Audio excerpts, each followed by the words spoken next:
আরবি শিক্ষা প্রাথমিক ভাবে প্রত্যেকটা ছাত্রছাত্রী, প্রত্যেকটা শিশুর ভিতরে আমাদের থাকা উচিত। এই হিসাবে আমরা যখন 2017 সালে পথ চলা শুরু করি আন-নূর মঞ্জিল মক্তব দিয়ে, তখন আমরা ভাবলাম যে আমাদের শিশুরা শুধুমাত্র পড়তে আসবে, কোরআন শিখবে, আবার চলে যাবে, এই জিনিসটার মধ্যে আমরা সীমাবদ্ধ রাখবো না। আমরা একটু আপডেট করতে চাইলাম। কি আপডেট করতে চাইলাম?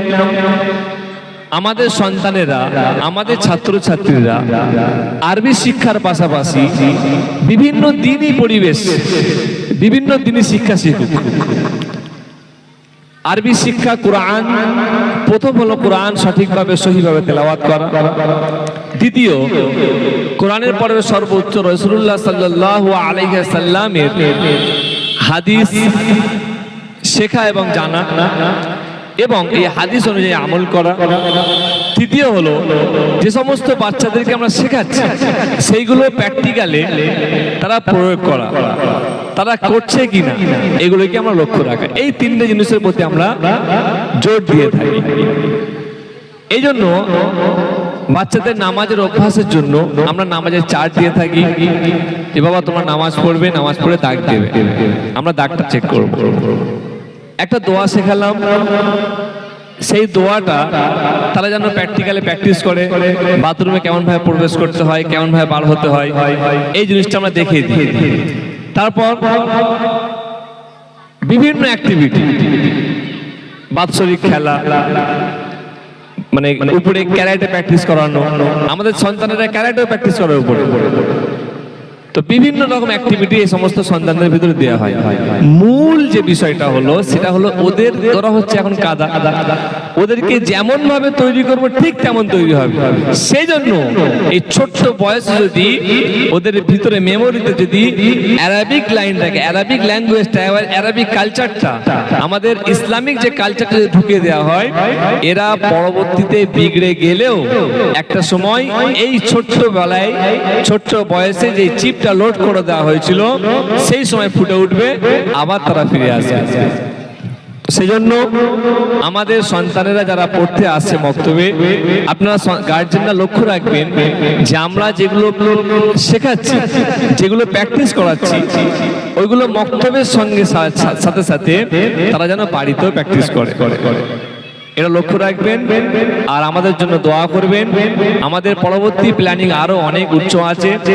আমরা যেমন পরীক্ষার মাধ্যম দিয়ে ওদেরকে সিলেক্ট করা হয়, প্রাইজের মাধ্যম দিয়ে ওদেরকে উৎসাহ দেওয়া হয়, বিভিন্ন খেলা, অ্যাক্টিভিটি, বিভিন্ন আরো অনেক কিছু প্ল্যানিং আছে। আপনারা দোয়া করবেন, সাথে থাকবেন, সন্তানদের পাঠাবেন। আমাদের মক্তব দুনিয়া এবং আখিরাতে আল্লাহ পাক যেন কবুল করেন। সবাই বলুন আল্লাহুম্মা আমিন। লিখতে লিখতে চোখে ঘুম চলে আসে, তুমি দেখা দিও রাসূল আমায় স্বপ্নে এসে। যদি নাত গাইতে গাইতে চোখে ঘুম চলে আসে, তুমি দেখা দিও রাসূল আমায় শিওরে এসে। আমি শত গাথি গানে তোমার ভাবনায়, কত সুর মেখে যে তারি মনের মতো সাজাই। আমি শত গাথি গানে তোমার ভাবনায়, কত সুর মেখে যে তারি মনের মতো সাজাই। যদি মনের মতো গাথা মনের মতো না হয়, যদি মনের মতো গাথা মনের মতো না হয়, মনের মতো সাজিয়ে দিও গান আমার হেসে। যদি নাত পড়তে পড়তে চোখে ঘুম চলে আসে,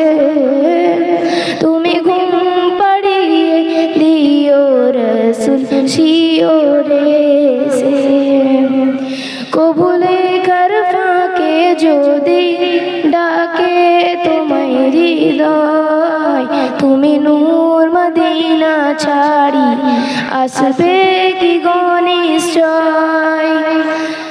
যদি নাত লিখতে লিখতে চোখে ঘুম চলে আসে, তুমি দেখা দিও রসুল আমায় স্বপ্নে এসে।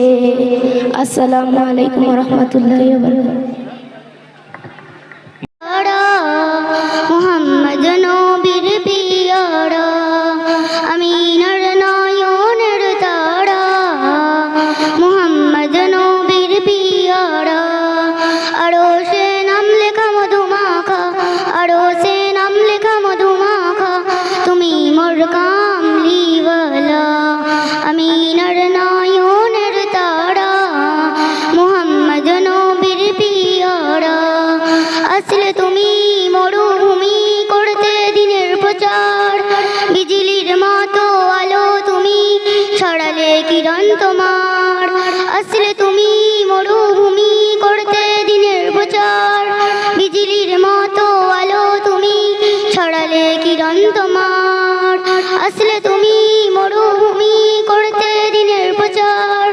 বিজলির মতো আলো তুমি ছড়ালে কিরণ তোমার। তোমার নামে নাচ গে, তোমার নামে নাচ গে কাটে আমার সারা বেলা। আমিনার নয়নের তারা, মুহাম্মদ নবীর পিয়ারা।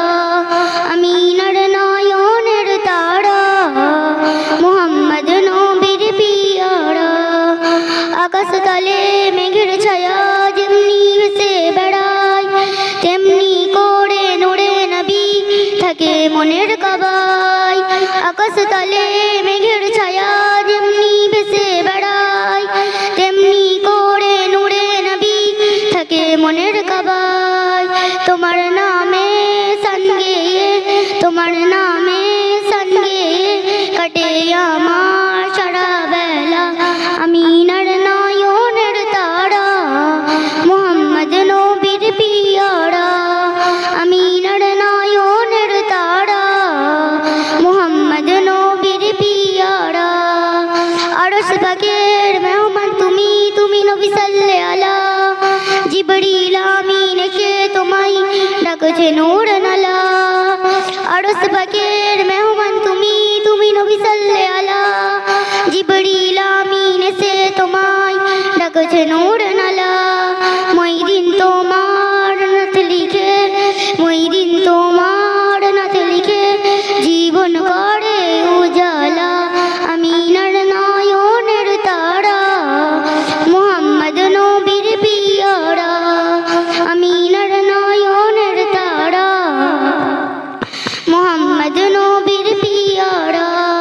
আরশে নাম লেখা মধুমাখা, আরশে নাম লেখা মধুমাখা। তুমি মোর কামলিওয়ালা, আমিনার নয়নের তারা। মুহাম্মদ নবীর পিয়ারা, আমিনার নয়নের তারা। মুহাম্মদ নবীর পিয়ারা। আসসালামু আলাইকুম ওয়া রাহমাতুল্লাহি ওয়া বারাকাতুহু। এরপর আলাইকুম ওয়া রাহমাতুল্লাহি ওয়া বারাকাতুহু। ওরে ও ভূমি, মদিনার ভূমি। ওরে ও মাটি, মদিনার মাটি।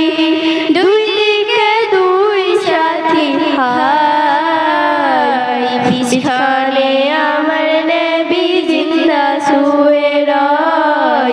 বিছানে আমার নবী জিন্দা শুয়ে রয়। যেতে যদি পারতাম আমি সোনার মদিনায়, সালাম আমি দিতাম গিয়ে নবীজির রওজায়। যেতে যদি পারতাম আমি সোনার মদিনায়, সালাম আমি দিতাম গিয়ে নবীজির রওজায়। মদিনার ওই ধুলা বালি পাই যদি সামনে আমি, মদিনার ওই ধুলা বালি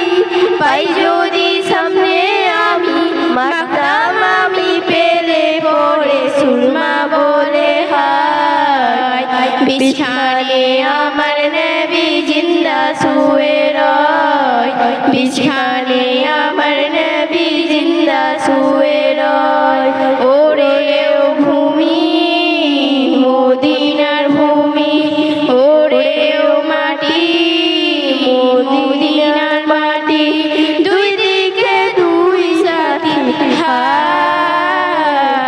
বিছানে আমার নবী জিন্দা শুয়ে রয়, বিছানে আমার নবী জিন্দা শুয়ে রয়।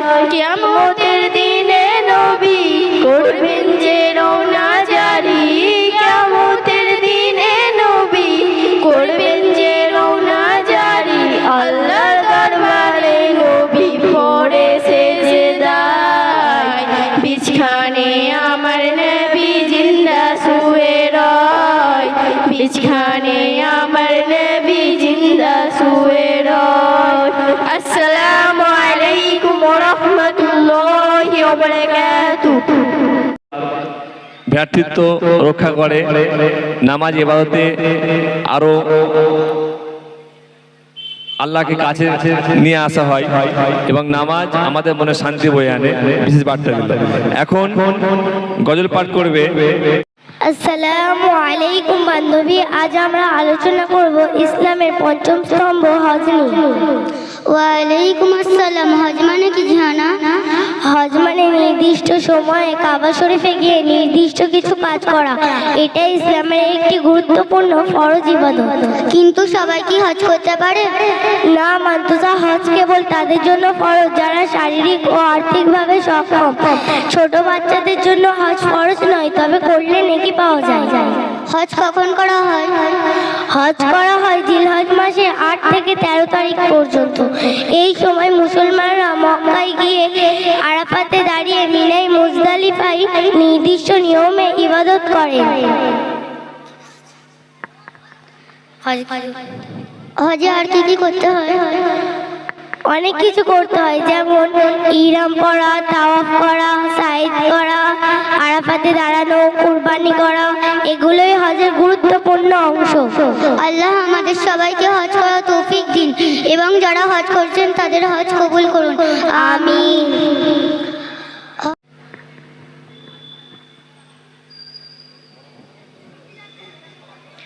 আসসালামু আলাইকুম ওয়া রাহমাতুল্লাহি ওয়া বারাকাতুহু।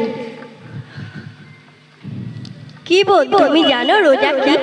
হ্যাঁ, রোজা মানে দিনভর খাওয়া বা পানি কিছু খাওয়া যায় না। আমরা আল্লাহর জন্য এটি করি। আরে হ্যাঁ, তবে শুধু খাবার ও পানি নয়, রোজার সময় আমরা খারাপ কাজও করি না, যেমন ঝগড়া করা এবং মিথ্যা কথা বলা। আর অবশ্যই নামাজ পড়তে হবে। রোজার সাথে নামাজ অনেক গুরুত্বপূর্ণ। তাহলে রোজা কেন রাখা হয়? রোজা আমাদের নফস বা অন্তর নিয়ন্ত্রণ করতে শেখায়, যাতে আমরা আল্লাহর আদেশ মেনে চলতে পারি। এছাড়া রোজা আমাদের ধৈর্য ও সহানুভূতি শেখায়, যেমন গরিবদের কেমন কষ্ট হয় সেটা অনুভব করতে পারি। এবং রোজা রাখলে আল্লাহ আমাদের অনেক সওয়াব দেয়, এটা আমাদের পাপগুলি মুছে দেয়। তাহলে রোজা শেষে ইফতার করতে পারি না? হ্যাঁ, একদম ইফতার করতে হবে, কিছু সঠিকভাবে। আগে খেজুর খেয়ে তারপর পানি খেতে হবে। তাহলে রোজা আমাদের শুধু উপবাস রাখা নয়, রোজার সময় রোজা আমাদের অনেক কিছু শেখানোরও জন্য। হ্যাঁ, ঠিক বলেছো। রোজা আমাদের ভালো মানুষ বানানোর পথে সাহায্য করে। আসসালামু আলাইকুম ওয়া রাহমাতুল্লাহ।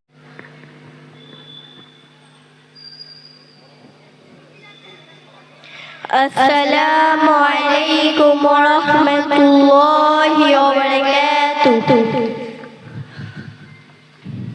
কি বল, তুমি জানো রোজা কি? হ্যাঁ, রোজা মানে দিনভর খাওয়া বা পানি কিছু খাওয়া যায় না। আমরা আল্লাহর জন্য এটি করি। আরে হ্যাঁ, তবে শুধু খাবার ও পানি নয়, রোজার সময় আমরা খারাপ কাজও করি না, যেমন ঝগড়া করা এবং মিথ্যা কথা বলা। আর অবশ্যই নামাজ পড়তে হবে। রোজার সাথে নামাজ অনেক গুরুত্বপূর্ণ। তাহলে রোজা কেন রাখা হয়? রোজা আমাদের নফস বা অন্তর নিয়ন্ত্রণ করতে শেখায়, যাতে আমরা আল্লাহর আদেশ মেনে চলতে পারি। এছাড়া রোজা আমাদের ধৈর্য ও সহানুভূতি শেখায়, যেমন গরিবদের কেমন কষ্ট হয় সেটা অনুভব করতে পারি। এবং রোজা রাখলে আল্লাহ আমাদের অনেক সওয়াব দেয়, এটা আমাদের পাপগুলি মুছে দেয়। তাহলে রোজা শেষে ইফতার করতে পারি না? হ্যাঁ, একদম ইফতার করতে হবে, কিছু সঠিকভাবে। আগে খেজুর খেয়ে তারপর পানি খেতে হবে। তাহলে রোজা আমাদের শুধু উপবাস রাখা নয়, রোজার সময় রোজা আমাদের অনেক কিছু শেখানোরও জন্য। হ্যাঁ, ঠিক বলেছো, রোজা আমাদের ভালো মানুষ বানানোর পথে সাহায্য করে। আসসালামু আলাইকুম ওয়া রাহমাতুল্লাহ। सल्लल्लाहु अलैहि वसल्लम। हाँ ये बात सच है, हाँ ये बात सच है, हकीकत यही है, नबी आपको मैंने देखा नहीं है। हाँ ये बात सच है, हकीकत यही है, नबी आपको मैंने देखा नहीं है। न दौरे मोहम्मद में पैदा हुआ मैं, न साथी सफर का कभी बन सका मैं, न आका की आवाज तक सुन सका मैं, न गजवात में मुशरिकों से लड़ा मैं। मगर सच यही कसम है खुदा की, मोहब्बत मुझे आपसे है नबी जी। सल्ले अला सय्यिदिना सल्लल्लाहु अलैहि वसल्लम, सल्ले अला सय्यिदिना सल्लल्लाहु अलैहि वसल्लम। अल्लाह अल्लाह अल्लाह अल्लाह अल्लाह अल्लाह। वो दो पे तकती जमीनों पे सजदे, सफर में वो घोड़ों के जीनों पे सजदे, अलालत में सजदे, मुसीबतों में सजदे, वो फाकों में हाजतों में गुर्बतों में सजदे, वो जंगो जदल में हरासतों में सजदे, लगा तीर जख्मों में हालतों में सजदे, वो सजदों के शौकीन गाजी कहाँ है, जमी पूछती है नमाजी कहाँ है, जमी पूछती है नमाजी कहाँ है। अल्लाह अल्लाह अल्लाह अल्लाह अल्लाह अल्लाह अल्लाह अल्लाह अल्लाह अल्लाह अल्लाह।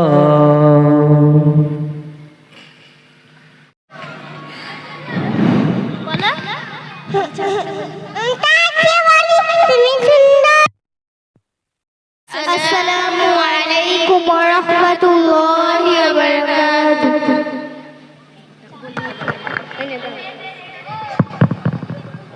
ভাই বোনেরা, আজকাল সমাজের অবস্থা সত্যিই চিন্তার বিষয়। মানুষ কেবল যেন নিজের স্বার্থেই ব্যস্ত, এবং প্রযুক্তি মানুষের মধ্যে দূরত্ব বাড়িয়েছে। সবাই ফোন আর সোশ্যাল মিডিয়ায় ব্যস্ত, একে অপরের প্রতি সহানুভূতি কমেই গেছে। শুধু তাই নয়, অনেকেই ন্যায় বিচার ভুলে গেছে, অনৈতিক কাজ, প্রতারণা, অসৎ ব্যবসা সবই স্বাভাবিক হয়ে গেছে। আর সবচেয়ে বড় সমস্যা হলো শিক্ষার অভাব। মানুষ ঠিকমতো শিক্ষিত না হলে সমাজে অন্যায়, দুঃখ ও বিভ্রান্তি বাড়ে। তাই মনে হয় আমাদের সবাইকে সতর্ক হতে হবে এবং একে অপরকে সাহায্য করতে হবে ও ন্যায় বিচার মেনে চলতে হবে। এবং প্রযুক্তি ব্যবহারেও সীমা রাখতে হবে, যাতে মানুষ মানুষের কাছাকাছি থাকে। পাশাপাশি অন্যায় দিক থেকে দূরে থাকা ও সত্য বজায় রাখা আমাদের দায়িত্ব। শিক্ষার আলো ছড়ানো খুব জরুরি। শিক্ষিত মানুষ সমাজকে ভালো দিকে পরিচালিত করতে পারে।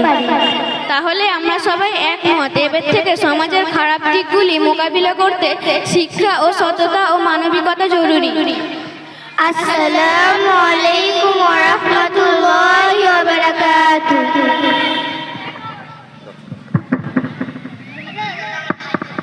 কি নাম রাও?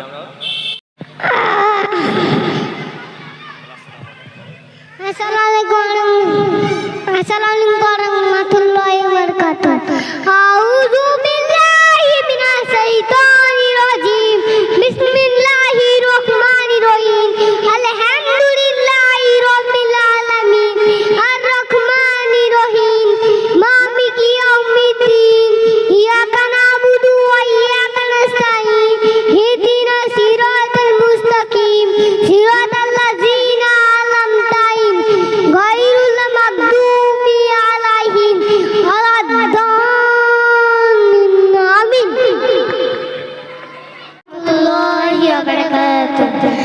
আরবি শেখার গুরুত্ব নিয়ে কিছু আলোচনা। বোন, তুমি কি মনে করো আরবি শেখা এখন জরুরি? জরুরি আমি তো বলবো না, আমরা তো বাংলায় কথা বলি, ইংরেজি আমাদের কাজে লাগে। আরবি শেখার সময় কোথায় পাবো? কিন্তু জিহানা, আরবি শেখা আমাদের জন্য দ্বিগুণ উপকারী। প্রথমত কোরআন আর হাদিস পড়তে পারবে। দ্বিতীয়ত মুসলিম সংস্কৃতির সঙ্গে সংযোগ আরো দৃঢ় হবে। ঠিক আছে, ধর্মীয় জন্য কিছুটা দরকার হতে পারে, কিন্তু এটা কি প্রতিদিনের জীবনে কাজে লাগবে? অবশ্যই। আরবি জানলে তুমি ইসলামের মূল উৎসগুলো নিজে পড়ে বুঝতে পারবে, কারো ব্যাখ্যার উপর নির্ভর করতে হবে না। এছাড়াও চাকরি বা শিক্ষাগত দিক থেকে এটি এক ধরনের প্লাস পয়েন্ট। হ্যাঁ, চাকরি? আমি তো সেটা ভাবিনি, কিন্তু শেখা কঠিন বোন। হ্যাঁ, কঠিন হতে পারে, কিন্তু যতই কঠিন হোক ফল পাওয়া যায়। আরবি শেখার মাধ্যমে শুধু ভাষা নয়, চিন্তা ভাবনার দিকে উন্নতি হয়। তুমি ঠিক বলেছো, হয়তো আমি চেষ্টা করব। ধন্যবাদ বোন, তোমার কথা শুনে ভাবছি আরবি শেখা সত্যি গুরুত্বপূর্ণ।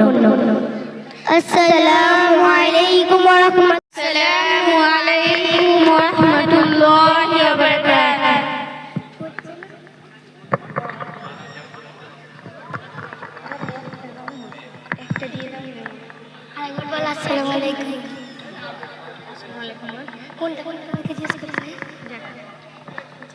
আসসালামু আলাইকুম। আসসালামু আলাইকুম ভাই বোনেরা, আজ আমরা জানবো ইসলামের চতুর্থ স্তম্ভ যাকাত সম্পর্কে। ওয়ালাইকুম আসসালাম। যাকাত মানে কি সাইরি? যাকাত মানে হলো আল্লাহর জন্য গরিবদের উপরে হক আদায় করা। এটি ধনীদের উপরে ফরজ। মানে যার অনেক টাকা পয়সা আছে তাকেই দিতে হয়? ঠিক তাই। রোশনি, যদি কারোর কাছে নির্দিষ্ট পরিমাণ টাকা 1 বছর থাকে, তাহলে তার কিছু অংশ গরিবদের দিতে হয়। একেই বলে যাকাত। কত অংশ দিতে হয় যাকাত? প্রতি হারে 2.5%, মানে প্রতি 1000 টাকায় 25 টাকা। ও, তাহলে এটা গরিবদের সাহায্য করে, তাই না? ঠিক তাই। রোশনি, যদি কারোর কাছে একদম টাকা নির্দিষ্ট পরিমাণ টাকা 1 বছর থাকে, তাহলে তার কিছু অংশ গরিবদের দিতে হয়। একেই বলে যাকাত। আমরা তো ছোট, আমাদের যাকাত দিতে হয় না, তাই না? ঠিক বলেছো, কিন্তু বড় হলে হিসাব পরিমাণ টাকা থাকলে বড় হয়ে যাকাত দিতে হবে। যাকাত আমাদের সম্পদকে পবিত্র করে আর গরিবদের মুখে হাসি ফোটায়। আল্লাহ আমাদের সবাইকে বড় হয়ে সঠিকভাবে যাকাত দেওয়ার তৌফিক দান করুন। আমিন। খণ্ড নয়, এটি অত্যাচার ও অবিচারের বিরুদ্ধে দিন সংগ্রামের প্রতীক। নিষ্পাপ শিশুদের কান্না, মায়েদের আহাজারি, ধ্বংসস্তূপের ভিতরে যে ধৈর্য ও ঈমান টিকে আছে, সেটাই ফিলিস্তিনের আসল শক্তি। দুনিয়ার অনেক শক্তিশালী রাষ্ট্র চুপ থাকলেও ফিলিস্তিনি জনগণ ত্যাগ ও মানবতার বিবেকে নাড়া দেয়। ফিলিস্তিন আমাদের শেখায়, যতই অত্যাচার যতই দীর্ঘ হোক না কেন, ন্যায় একদিন প্রতিষ্ঠিত হবে। প্রতিটি মুসলমানের ভিতরে ফিলিস্তিনের ব্যথা বেঁচে থাকে, কারণ আল আকসা শুধু তাদের নয়, গোটা উম্মতের হৃদয়ের অংশ। আসসালামু আলাইকুম রহমতুল্লাহি ওয়া বারাকাতুহু। আসসালামু আলাইকুম রহমতুল্লাহি ওয়া বারাকাতুহু। বর্তমান সমাজকে নিয়ে কিছু বাস্তব কথা। প্রযুক্তি নির্ভরতা। আজকের সমাজে মানুষ প্রযুক্তির উপরে এতটাই নির্ভরশীল হয়ে পড়েছে যে সরাসরি মানুষের সাথে বসে কথা বলাই কমে যাচ্ছে। সম্পর্কে উষ্ণতা হারিয়ে যাচ্ছে ধীরে ধীরে। অর্থের প্রতিযোগিতা। টাকা পয়সা এখন সমাজের মর্যাদার প্রধান মাপকাঠি হয়ে দাঁড়িয়েছে। ভালো মানুষ হওয়ার চেয়ে ধনী হওয়া অনেকের কাছে বড় পরিচয়। শিক্ষা বনাম চাকরি। শিক্ষা আজ কেবল চাকরির নিশ্চয়তার সাথে বাধা। চুরি, শিক্ষা ও ঘটনার জায়গা কমে গেছে। সমাজের ভণ্ডামি। বাইক দেখানো, লোক দেখানো কাজ আর স্বাস্থ্যের জন্য ভালো ব্যবহার, এগুলোই বেড়ে চলেছে। সত্যিকারের আন্তরটা পাওয়া কঠিন হয়ে যাচ্ছে।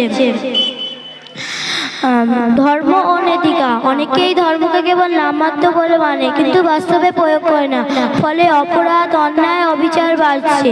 মানসিক চাপ ও একাকিত্ব।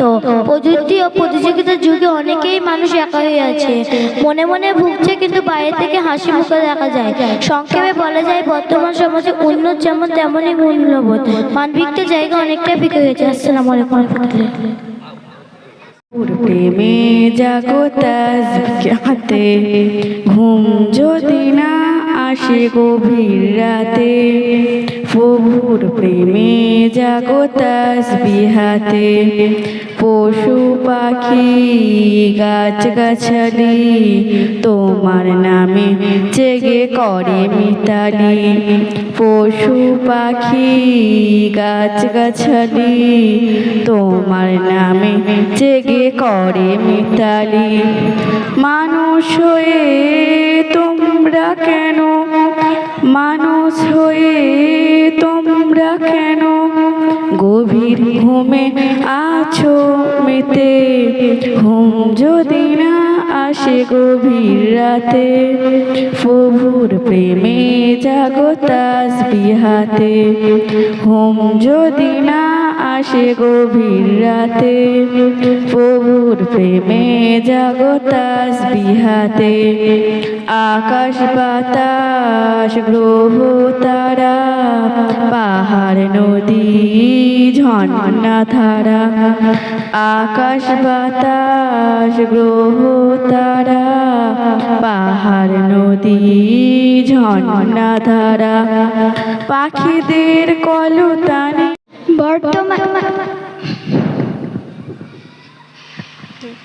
বর্তমান শিক্ষার অবস্থা নিয়ে মোকালামা পরিবেশন করছি। আপনাদের মনে আছে স্কুলে আমরা আগে কেমন শিখতাম? এখন দেখছি শিক্ষার মান অনেকটাই কমে গেছে। অনলাইন ক্লাসে শিক্ষার্থীদের মনোযোগ ঠিক থাকে না। হ্যাঁ, সত্যি বলেছো। করোনার পরে অনলাইন ক্লাস অনেকাংশই স্থান নিয়েছে, কিন্তু অনেক শিক্ষার্থীরা প্রযুক্তিগত সমস্যার কারণে তারা পিছিয়ে পড়েছে, আর শিক্ষকেরা পুরো ক্লাসের উপরে নজর রাখতে পারছেন না। আর শুধু প্রযুক্তির সমস্যা নয়, শিক্ষার গুণগত মানও কমে গেছে। অনেক স্কুলে পরীক্ষার মাত্রায় বড় হয়ে গেছে। শিক্ষার্থীর বাস্তবগত দক্ষতা বিবেচনা করা হয় না। আমরা কি এই নতুন পাঠ্যক্রমের মান নিয়ে ভাবছি? ঠিক বলেছো। আমি মনে করি শিক্ষায় আরো প্র্যাকটিক্যাল বা ব্যবহারিক দিকটা বাড়ানো উচিত। শুধু পাঠ্য বই নয়, বাস্তব জীবনে প্রয়োগ সেখানে জরুরি। আর শিক্ষকদেরও প্রশিক্ষণ দরকার। তাদের নতুন প্রযুক্তি এবং শিক্ষাদানের পদ্ধতিও দক্ষ করা প্রয়োজন। শিক্ষার্থীদের দক্ষতা বৃদ্ধি করতে হলে শিক্ষকদের ভূমিকা খুবই গুরুত্বপূর্ণ। আমাদের সরকার বা স্কুল প্রশাসনকে শিক্ষার গুণগত মান বাড়ানোর জন্য সঠিক পরিকল্পনা করতে হবে। অন্যথায় শিক্ষার্থীরা শুধু পরীক্ষায় ভালো হবে, বাস্তবে কিছুই করতে পারবে না। হ্যাঁ, তাই শিক্ষার অবস্থা পাঠ্যক্রম বা পরীক্ষার উপর নির্ভর করতে পারে না। শিক্ষক, শিক্ষার্থী, অভিভাবক সবার সমন্বয় প্রয়োজন। সামগ্রিকভাবে আমরা যদি মনোযোগ দিই এবং সঠিক ব্যবস্থা নিই, শিক্ষার মান আবার উন্নত করা সম্ভব। একদম ঠিক। শিক্ষার উন্নতি হলো দেশের উন্নতির মূল চাবিকাঠি। আসসালামু আলাইকুম ওয়া রাহমাতুল্লাহি ওয়া বারাকাতুহু। মাশাআল্লাহ, খুব সুন্দর পাঠ বলেছেন যে বর্তমান শিক্ষার অবস্থা, অনলাইন ক্লাস বা বিভিন্ন রকম সরকারি অবহেলায় শিক্ষার পরিকাঠামো পুরো ভেঙে গিয়েছে।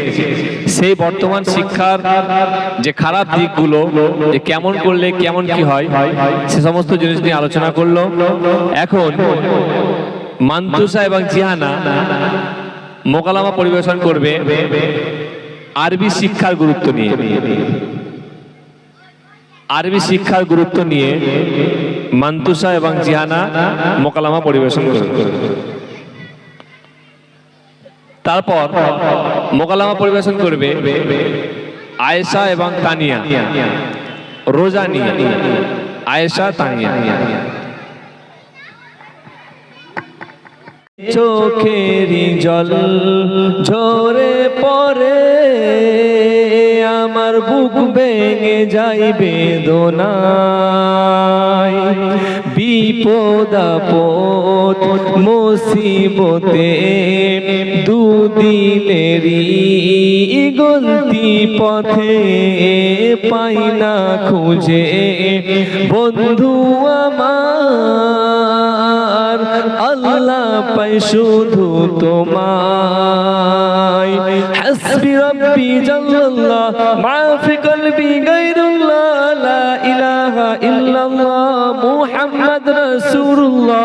হাসবি রব্বি জাল্লাল্লাহ মা ফি কলবি গায়রুল্লাহ, লা ইলাহা ইল্লাল্লাহ মুহাম্মদ রাসূলুল্লাহ। হাসবি রব্বি জাল্লাল্লাহ, হাসবি রব্বি জাল্লাল্লাহ। যখন আমি বসে ভাবি একা একা আনো মনে, পাগলে মন ব্যাকুল হয়ে মজনু হয়ে যাই তোমার শরণে। মন ভরে যায় চোখ জোরে হাই তোমার প্রেমের মধুর টানে।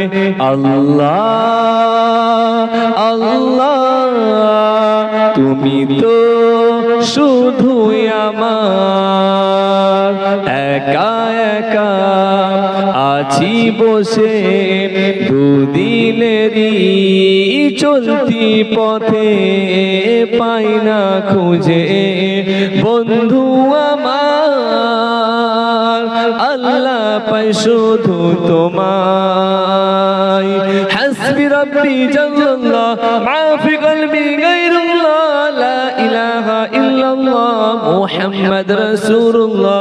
হাসবি রব্বি জাল্লাল্লাহ, হাসবি রব্বি জাল্লাল্লাহ, হাসবি রব্বি জাল্লাল্লাহ, হাসবি রব্বি জাল্লাল্লাহ, হাসবি রব্বি জাল্লাল্লাহ মা ফি কলবি গায়রুল্লাহ, হাসবি রব্বি জাল্লাল্লাহ। এখনো পর্যন্ত যে সমস্ত গার্জিয়ান মাইকের আওয়াজ পাচ্ছেন কিন্তু আসছেন না, আপনারা সকলে পাক মাহফিলে চলে আসুন। আমাদের অনুষ্ঠানের পরেই জলসার কর্মসূচি শুরু হবে ইনশাআল্লাহ।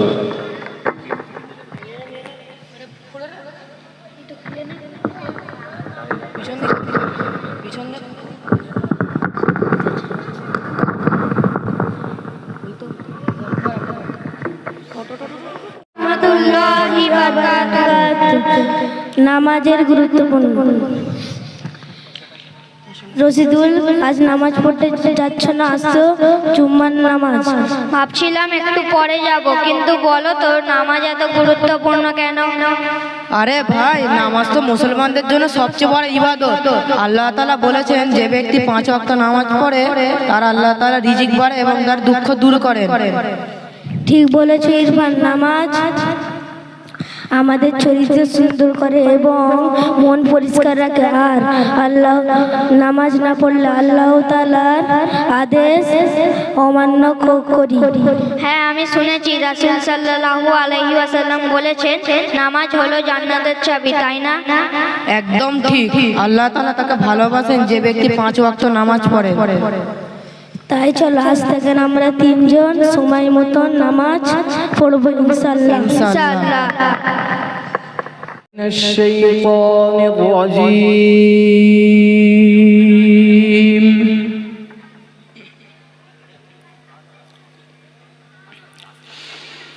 بسم الله الرحمن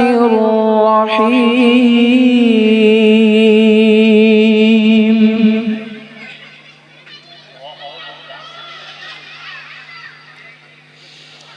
والشمس وضحاها والقمر إذا تلاها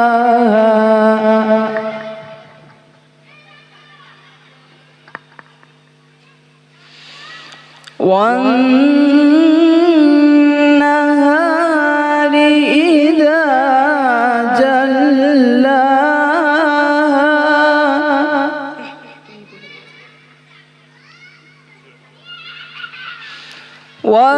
والليل إذا يغشاها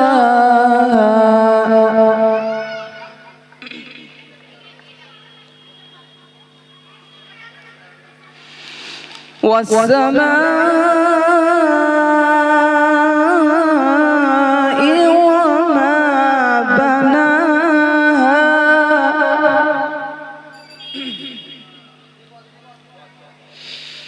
بسم الله الرحمن الرحيم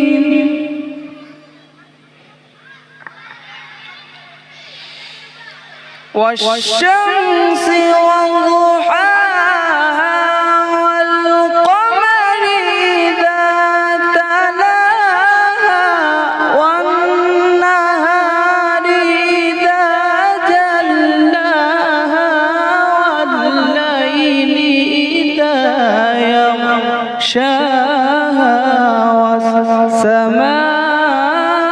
والسماء وما بناها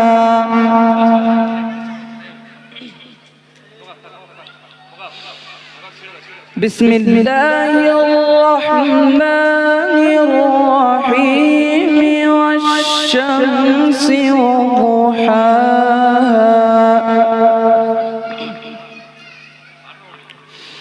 والقمر إذا تلاها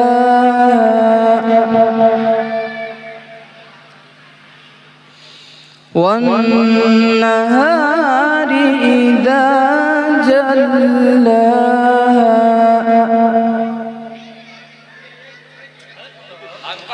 والليل إذا يغشاها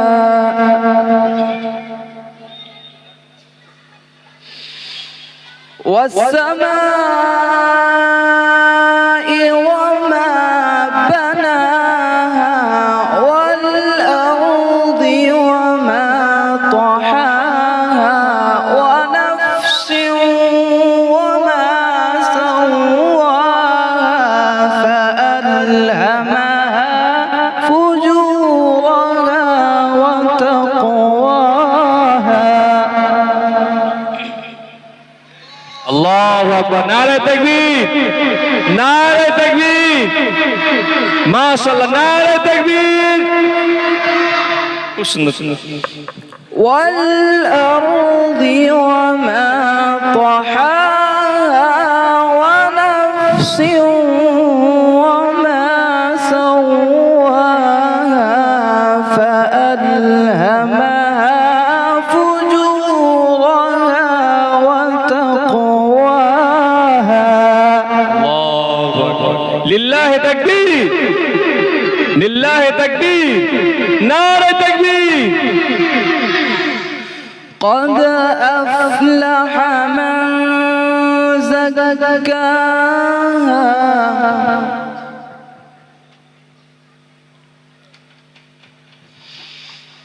وقد خاب من دساها كذبت ثمود بطغواها إذ انبعث أشقاها فقال رسول الله ناقة الله وسقياها الله فكذبوه فعقروها فدمدم عليهم ربهم بذنبهم فسواها ولا يخاف عقباها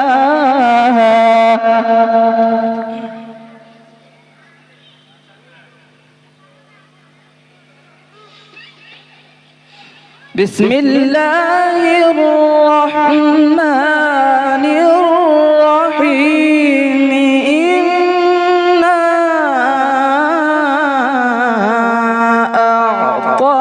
أعطيناك الكوثر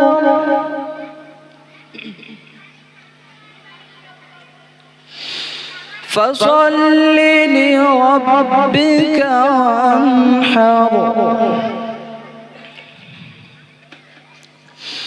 إن شانئك هو الأبتر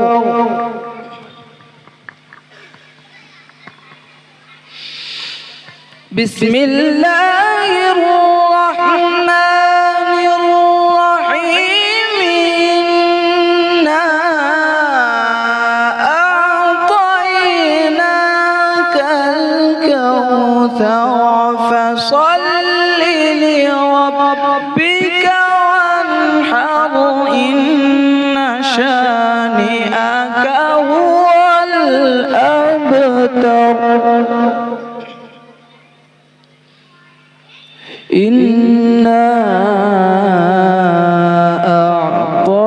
أعطيناك الكوثر فصل لربك وانحر إن شانئك هو الأبتر صدق الله العظيم মাশাআল্লাহ মাশাআল্লাহ সালাত তাকবীর দাও নারে তাকবীর নারে তাকবীর ওয়া রাহমাতুল্লাহি ওয়া বারাকাতুহু নাতে রাসূল সাল্লাল্লাহু আলাইহি ওয়াসাল্লাম নাত অর্থাৎ নবীর প্রশংসা বারোই রবিউল আউয়ালে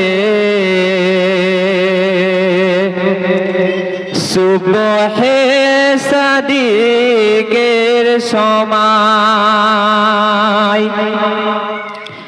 বারোই রবিউল আউয়ালে সুবহে সাদিকের সময় এতিমে হয়ে আসিলেন ধারায় মোর নবী দয়াময়